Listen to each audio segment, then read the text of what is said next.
It's not quite the same as having a conversation with somebody sitting next to you. It can be, but it takes a lot of energy from them, and it takes a lot of energy from me to get a very clear connection of what they're saying.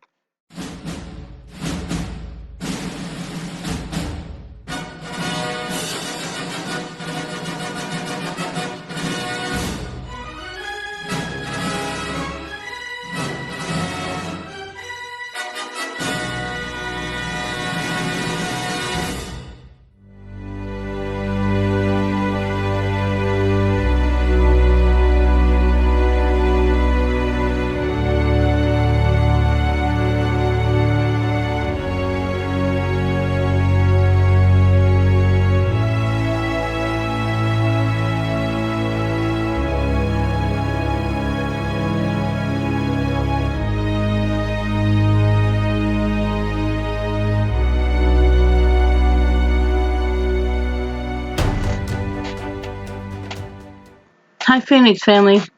Tonight's video is about being haunted, and I have been haunted my entire life. I'm going to share my story with you and also share with you reasons why I'm no longer terrified. The First, I want to explain to you that when I was terrified was when I had nobody to talk to about being haunted. This is something that I've had my entire life, and it's something I've had to learn to deal with and keep continuously go on every day as if it's just living, if it's just a normal thing. I have found comfort throughout the years in knowing that I am obviously not the only one that has this particular type of gift. So let me go ahead and give you a few stories of my hauntings. First and foremost, currently, right now, I have in my home two resident spirits. One is named is Sadie and one is named is Terry. They live here. They were here long before I got here, and I've grown very comfortable with them. They're both very different. Sadie is very outgoing. She likes to be noticed in some way, shape, or form. She likes to move stuff. She likes to play in the van. She likes to play with electronics, and she likes to make you know that she's there. She's the one that plays with the doors and moves things like that. The one that you might see videos of people capturing in their home of weird things happening. That's Sadie in my house. Terry, he's very quiet. He really probably wouldn't know he was here unless he makes himself known. And the only time he does that is when he feels like something is wrong. And then he blatantly comes out. It's like, okay, there's something going on. We need to talk. A lot of times I can communicate with them out loud and express what I need to say. And I can hear them speak to me. And sometimes if I want a direct conversation, I'll use the Ouija board to speak to either of them. And that a lot of times comes a whole lot easier. Because when they're speaking, when they're talking, it's not quite the same as having a conversation with somebody sitting next to you.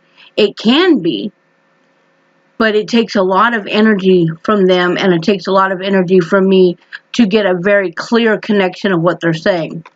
Okay, so that's my present time. That's just what I live in, and I'm grown very comfortable with them here. Just as they have grown very comfortable with me here, and my family as well. But it wasn't always like that. This gift wasn't always like that. When I was a kid, and I would see random spirits in various places, I could be talking to somebody. In fact, it was 5th grade, and I'm talking to a girl standing in front of me, and she's a good head taller, so I've got to look up to talk to her anyway. But she realizes I'm not looking at her. I'm kind of looking over her shoulder to the right, and she's like, okay, what are you looking at? And I had to think fast, because how do you say, oh, I'm talking to a spirit, or I'm looking at a spirit in the 5th grade? Already at 10 years old, you already know you can't say that. So I tell her, those little cartoon things with little fairies flying around your head? She thought it was funny. I thought it was funny. We giggled. We laughed it off. No big deal. My reality is that while she was talking to me, I was staring at a spirit standing next to her. It was the spirit of a man There's somebody I didn't know, and I don't know why he was standing there, but I see it like this. They know that you can see them. And so when you can see them, you can interact with them, you can acknowledge their presence, then they become attracted to your energy. Okay? So I believe that's why I was seeing them as a child. I had an incident with my father before he passed away. We were in the car driving, and I'm looking around and I'm like, don't you see them? Why are all these people out? Because it's 4 o'clock in the morning. And there's all these people just walking up and down the road. And he's like, there's nobody out there. And I kept looking and I'm seeing them. I'm seeing a whole lot of people. Now I'm getting scared. And my father realizes this.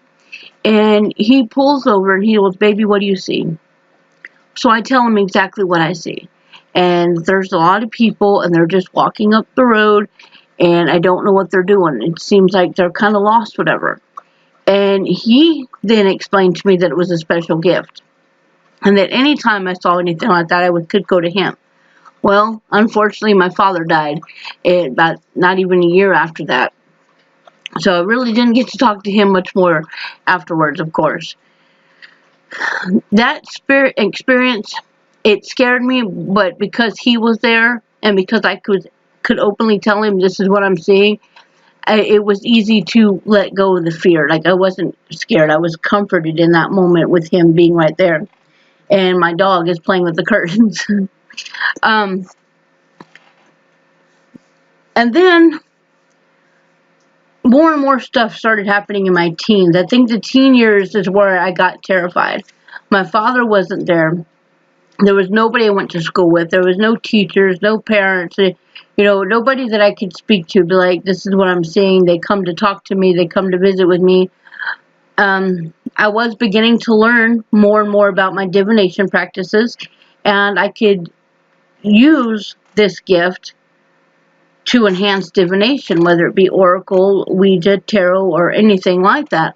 I knew that I could ask a question and that spirit would whisper in my ear, that I could get the answers.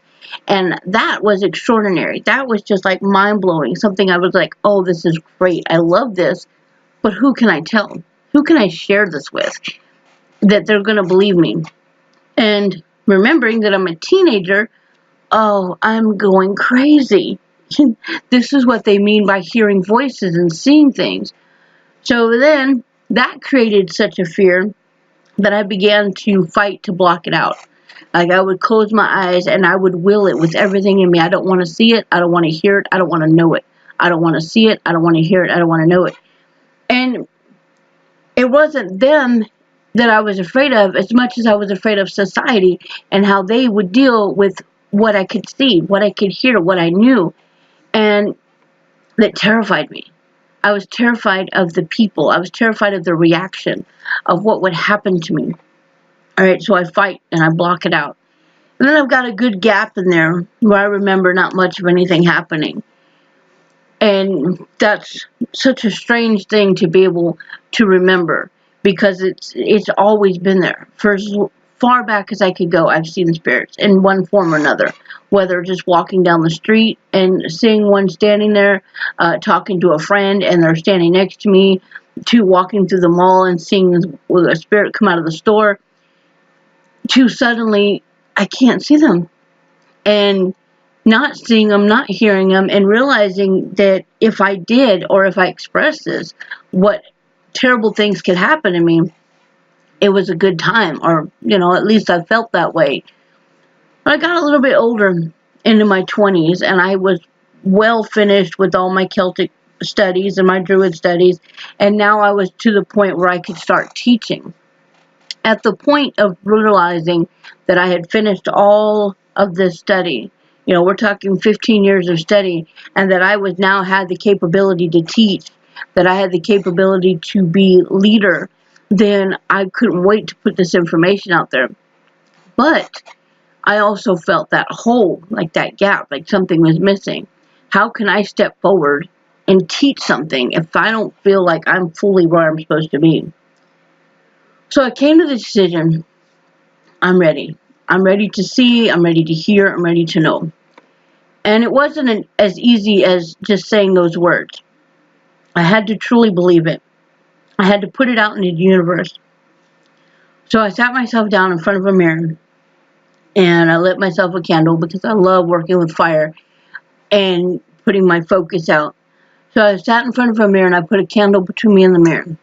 And the mirror allows a reflection. Okay, that is a key. That is why I chose the mirror, because of the reflection.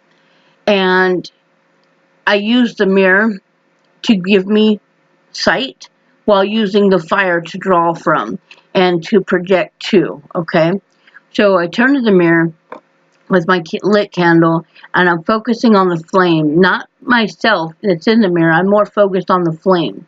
And I've got it eye level, so I'm looking through the fire into the mirror and I say, I'm ready. I want to see, I want to hear, I want to know.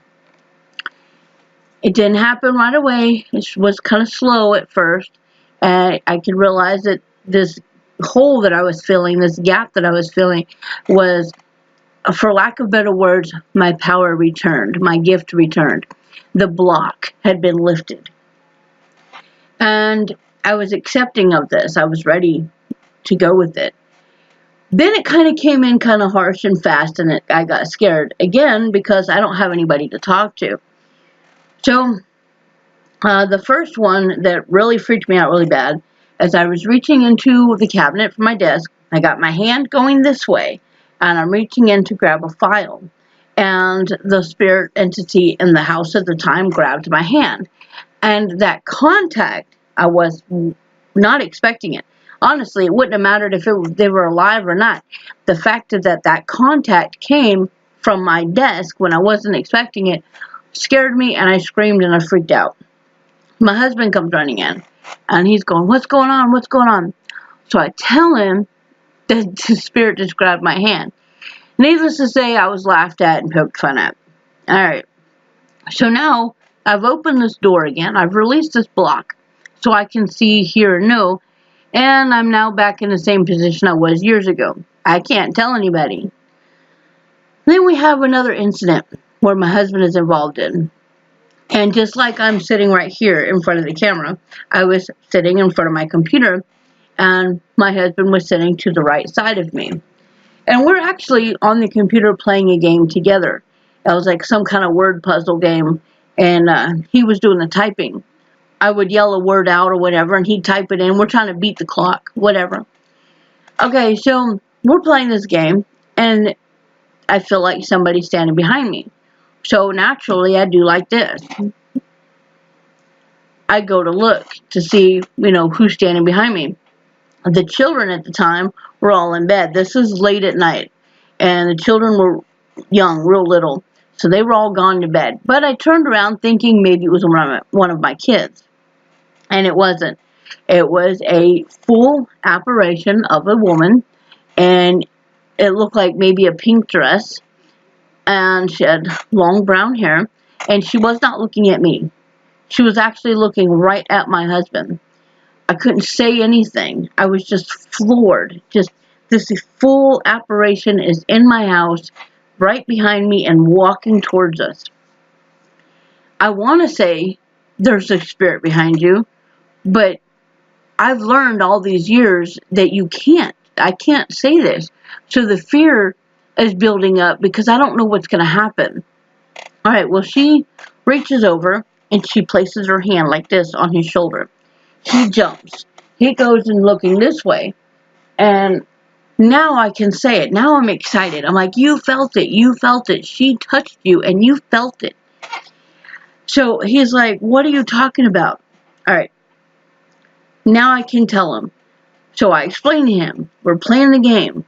I turn around. There's a female woman spirit behind us. She walked up and she touched your shoulder. I swear on everything, he laughed it off.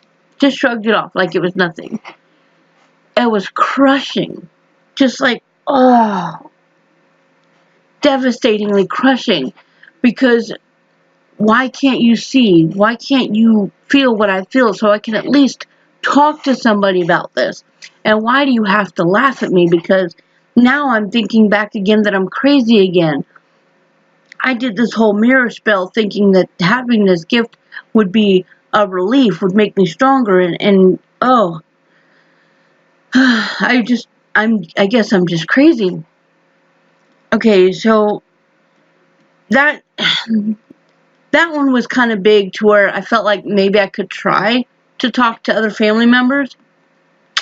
Not a good idea. First of all, we lived in a very Christianized area, neighborhood, and that didn't go over well.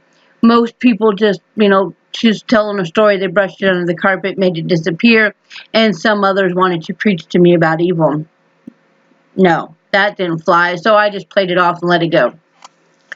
Then we move. We're now in a new place, okay? And it starts again. But there's a whole lot more in this house. Like I have seen in my houses, one or two or even three through my whole life, okay? I've seen them come and go. I've never seen more than three up until this one point. And they were everywhere. Like they made this house a freaking permanent residence of theirs, and they just like piled in on each other. Like, why are you all here? This is ridiculous. And at night, in the evening times, I would have to turn the radio up to drown them out. Like, turn the music up louder or keep the TV on loud to drown them out because there were so many of them and they were talking at once. When I left, we didn't live in that place for very long. And the reason why, excuse me, was because of a giant spider. We had watched this movie, Arachnophobia, and we had gone to bed and everything. The timing couldn't been, there's no way it could have been more perfect. You couldn't practice this. My husband comes in the room, he goes, "You thought that spider was big, wait till you see this one." Okay, so I follow him out of the room, we go to the bathroom, and he opens the cupboard, and at first I don't see it. I'm like, what? What? I know that I'm looking for a spider, but I'm thinking something maybe no bigger than this. Or maybe even a daddy long legs spread out and all, would still only be like that with the itty bitty body. No. On this cupboard, okay? This spider, it was not a tarantula. I gotta say that first of all. It was not a tarantula. I don't know what it was. But the body of this thing was every bit of the size of my hand, and then its legs sprawled out and covered the cabinet. Okay, no. He picked up his shoe, tossed it at the spider, it bounced off, and flew backwards. Okay? The spider then, not even a broken leg from the shoe, crawls into the cabinet. He closes the door. I've made the decision, we're moving, and we're moving fast. We did. We were out of there within a week. I want to say a week, might have been 2 at tops. But everything in that cabinet, our sheets, towels, whatever, it stayed there. I was not interested in getting in there knowing that spider lived in there, and that's where we seen him at. All that stuff stayed there. So we're packing up. We're getting everything in the car. We've already got the kids moved, and we're getting the last of the stuff. And I kind of take a moment, and I look around, because I like to do that when I leave a place. But I look around, and I'm like, yep, I'm leaving. This is it. So goodbye. And then I get ready to close the door. It's still open, probably about, I don't know, that far, maybe a foot.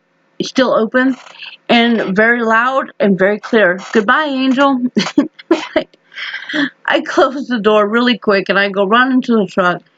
And the guy that's driving us, he's like, "You okay?" I'm like, "Oh, I'm fine. I'm fine." I was fine, but I couldn't share that with anybody. I couldn't tell anybody, look, they're not just there. They are speaking to me loud and clear. Okay, so I have to keep all this haunting to myself. It's insane. Alright, then we move out of there, and it's the usual stuff. You see a spirit walking up the road, or you see a visitor come in the house, and they take off again. But they're pretty usual stuff. And then I see the movie The Sixth Sense. I am now relieved. It's just a movie. I'm aware of that. But up here psychologically, it helped. it helped me to see that I'm not flipping crazy, okay?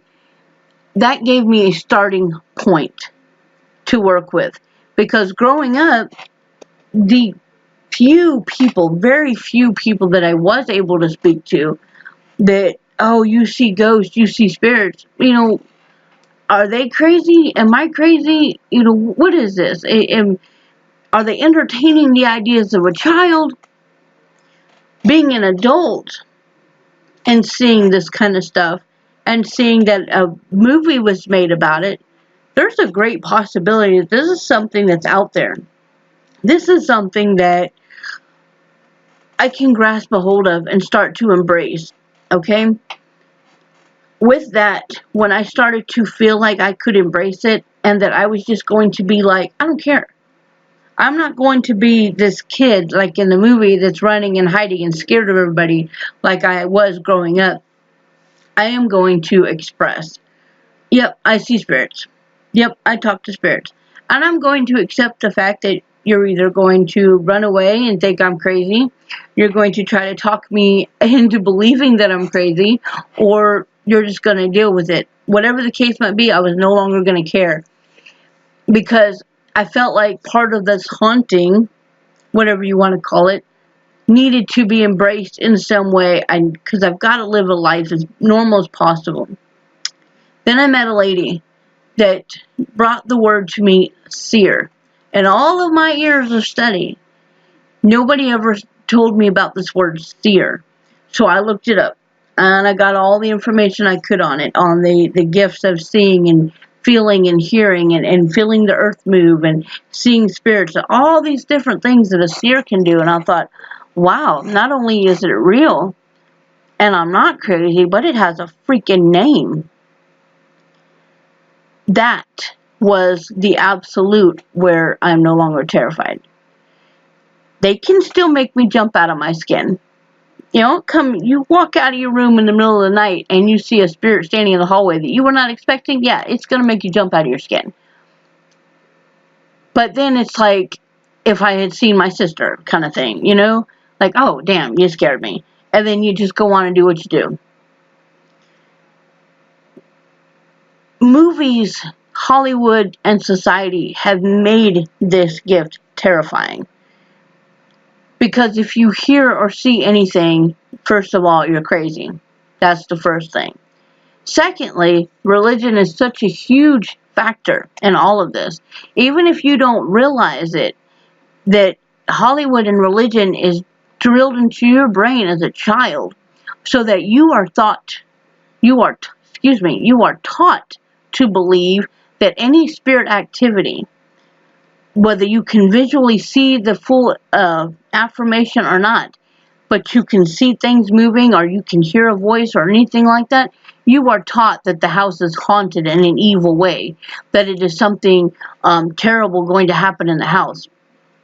And with awesome movies about exorcisms and the devil within and the devil's right and all of those, it's to manifest a fear.